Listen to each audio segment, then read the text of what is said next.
Bonjour, bonjour, bienvenue sur le plateau de Bâti-Journal TV. Nous sommes à Bordeaux toujours et nous sommes aux assises France Douglas. Avec moi, Étienne Moya, bonjour. Bonjour. Vous êtes sculpteur et vous avez la particularité de sculpter, entre autres, avec du bois Douglas. Oui, c'est ça, ouais. C'est un bois qui est vraiment très important dans l'activité et que j'ai rencontré il y a une dizaine d'années. Ouais. Voilà, donc on va parler de l'intérêt pour vous d'utiliser ce bois, mais avant on va essayer d'avoir un peu votre parcours. Comment vous vous intéressez, comment vous devenez sculpteur en fait?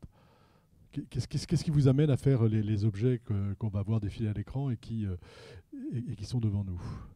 Je suis devenu sculpteur un peu par défaut, on va dire. J'ai essayé de travailler dans différentes entreprises et j'ai toujours eu envie de faire mes propres créations. Et au départ, j'étais beaucoup inspiré par les arts africains et je me suis demandé ce que ça m'évoquait en moi. D'accord, ça c'est le départ de votre travail en fait. C'est de vous intéresser aux arts premiers, de vous dire qu'est-ce que ça m'évoque, qu'est-ce que je peux en faire, c'est ça? Oui, voilà. Et après, j'ai eu vraiment envie de moi chercher comment je pouvais traduire l'émotion que j'avais avec les pièces que je voyais. Et j'ai cherché à l'atelier des process et des formes qui évoquaient ce que j'aimais. D'accord. Au départ, vous tournez le bois en fait. J'ai tourné pendant presque 3 ans tous les jours et ça m'a permis d'avoir un petit laboratoire de recherche sur des textures, des matières. Et au bout de ces 3 années, la tronçonneuse a pris le pas pour faire les textures en fait. D'accord.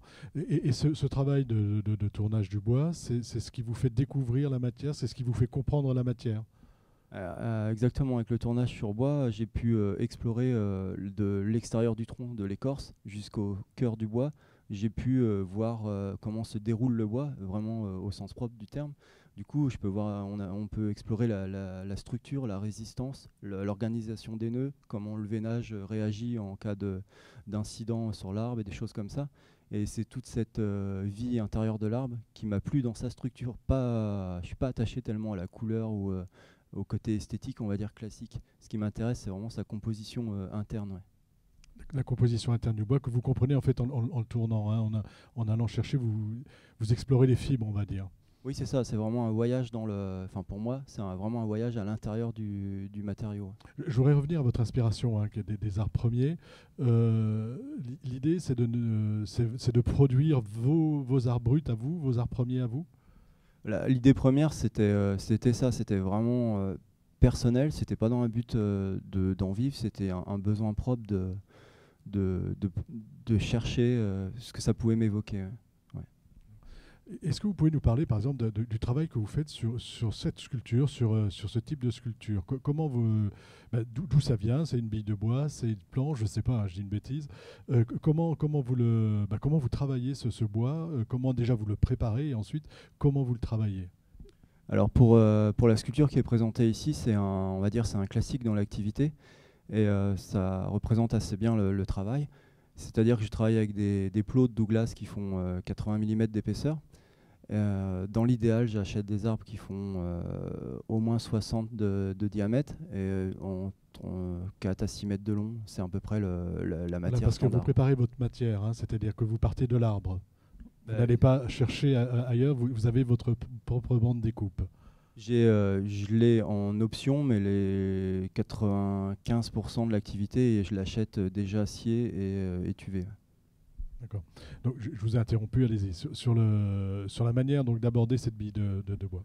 Du coup, une fois que j'ai ce plot avec le question 80 mm, je vais chercher l'endroit où je vais découper la sculpture en gardant les plus belles pièces pour des grands tableaux et des choses comme ça. Et quand j'ai une fibre assez serrée, ce genre de pièces fonctionne bien ouais, pour mettre en valeur la structure fine d'un Douglas qui a poussé un peu plus lentement. Et le process, c'est d'abord, je découpe un disque, là, il doit faire 25 cm de diamètre dans un plateau de 80 mm. Ensuite, je vais tracer les axes qui sont ici et ici. Et à partir de là, je ne trace plus rien, c'est simplement un travail de tronçonneuse. Donc, pour façonner ça, après avoir découpé le disque, à la tronçonneuse, il faut compter 15-20 minutes à peine. Ouais. Donc c'est assez rapide. Ouais. D'accord. Et ensuite, après ce travail de tronçonneuse, vous avez un objet brut que vous retravaillez encore. Alors après, une fois que j'ai cette matière, je vais faire un travail avec le feu au chalumeau. Du coup là, je vais brûler complètement la pièce et perdre à peu près un tiers du relief, c'est-à-dire qu'elle est vraiment carbonisée, quoi. Pourquoi ce travail du feu? Qu'est-ce qu'il apporte Alors ma première motivation pour le feu, c'est que je suis ébéniste de formation et j'ai vraiment beaucoup de mal à poncer le bois. C'est quelque chose qui me paraît vraiment laborieux et ennuyeux dans le sens où je connais déjà le résultat, donc ça m'intéresse pas. Et par contre, le feu, lui, va me permettre déjà de remplacer le ponçage, de changer la couleur et aussi de texturer le bois. Et du coup, sur un Douglas qui est rose et blond, on va dire, pour faire simple, là, on obtient quelque chose de brun et noir. Et tout de suite, on bascule dans un autre registre esthétique, en fait. On passe sur un bois qui est plus considéré euh, exotique, on va dire, entre guillemets, ouais, en étant local. Du coup, ça, c'est vraiment intéressant et il fait ressortir la structure mécanique aussi de la fibre. Voilà, parce que le Douglas pour vous est intéressant parce qu'il est structuré, c'est ça, si j'ai bien compris. Oui, exactement. Oui. Avec ses veines très marquées, il est vraiment... et il caractérise bien l'activité parce qu'il a une vraie signature à lui et qui me sert directement. Ouais. Alors, on a vu le travail sur la bille avec la tronçonneuse, ensuite le chalumeau. La dernière étape, c'est quoi? En fait, parce que ce que vous dites, hein, c'est que vous travaillez très simplement en fait et avec trois étapes, trois outils. Oui. Oui, exactement. Il y a donc la première étape je vais façonner le disque, ensuite je tronçonne, ensuite je brûle et je brosse. Et à partir du moment où j'ai brossé, j'ai déjà une pièce qui fonctionne en elle-même, c'est-à-dire qu'elle est brûlée, brossée, donc elle va être marron mat, et ça fait déjà un objet qui est vraiment intéressant. Et c'est aussi une base pour ensuite après faire des choses qui peuvent être cirées comme celle qui est présentée là. Donc ça c'est on va dire une finition standard qui fonctionne bien. Et après, sur cette base, je peux faire évoluer beaucoup de finitions avec des couleurs plus ou moins vives, des blancs, des gris, et aussi des choses pour l'extérieur. Ça, c'est la base de votre travail, mais vous dites aussi que votre travail est en train d'évoluer, ça fait un moment hein, que vous travaillez, ça fait une dizaine d'années, un peu plus d'une dizaine d'années que vous travaillez ce type d'objets, qui peuvent être très différents, hein, mais toujours avec ce principe de découpe à la tronçonneuse.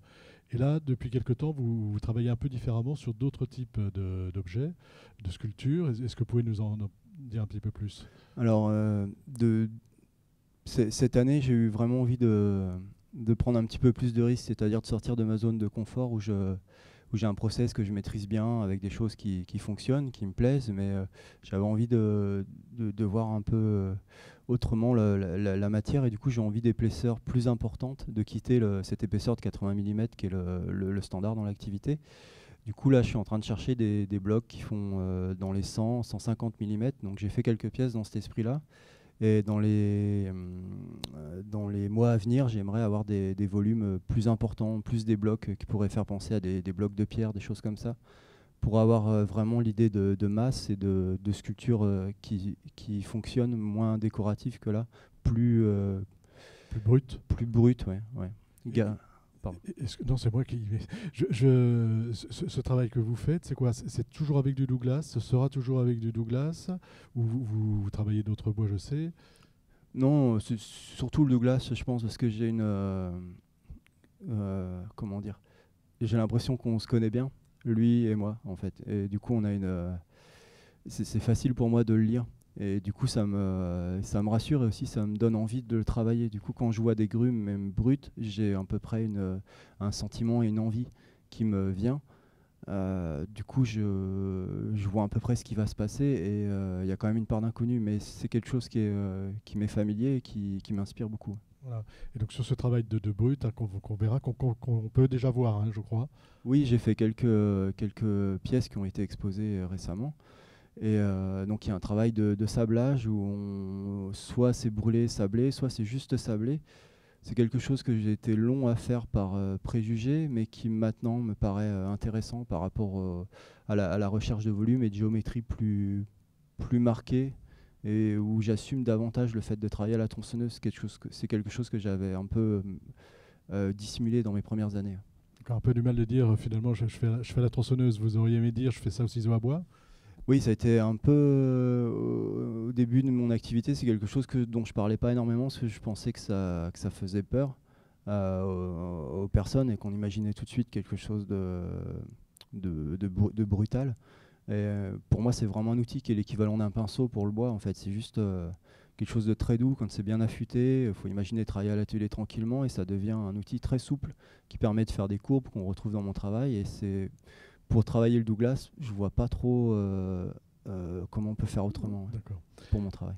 Dernière question, enfin deux dernières questions. Déjà, la première, c'est où est-ce qu'on peut trouver aujourd'hui vos œuvres? Est-ce que vous avez des expositions? Vous avez vous-même une salle d'exposition? Comment ça se passe et c'est où? J'imagine que vous avez aussi un site internet. Oui, j'ai un site internet.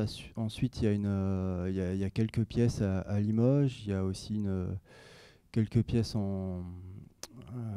à l'atelier. Et il y a aussi une galerie à Paris qui s'appelle la galerie Negropontes. Ouais. Et alors justement, sur comment les gens reçoivent vos sculptures quand ils vous en parlez avec eux, quand ils viennent vous voir, qu'est-ce qu'ils ressentent, qu'est-ce qu'ils vous disent de votre travail? Ben, j'ai souvent des réactions qui sont assez franches, c'est-à-dire les gens adhèrent souvent très, très franchement pour la sensation que ça leur évoque, l'étonnement et aussi j'ai eu des très beaux commentaires dans le sens où les personnes me disaient que ça leur évoquait des choses très lointaines mais que ça paraissait contemporain et que ça allait toucher quelque chose à l'intérieur d'eux qu'ils ne savaient pas forcément nommer. Ben, pour moi, ça fait partie de mes plus beaux retours. Ouais. Ouais. Bah écoutez, merci Étienne Moya d'être venu nous voir sur le plateau de Bâti-Journal TV.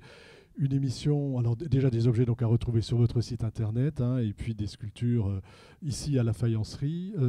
À la faïencerie, c'est visible ou pas? Non, plus maintenant. Plus maintenant. Une émission donc à retrouver sur notre site internet Bâti-Journal TV et sur le site de notre partenaire France Bois Forêt. Merci. Merci.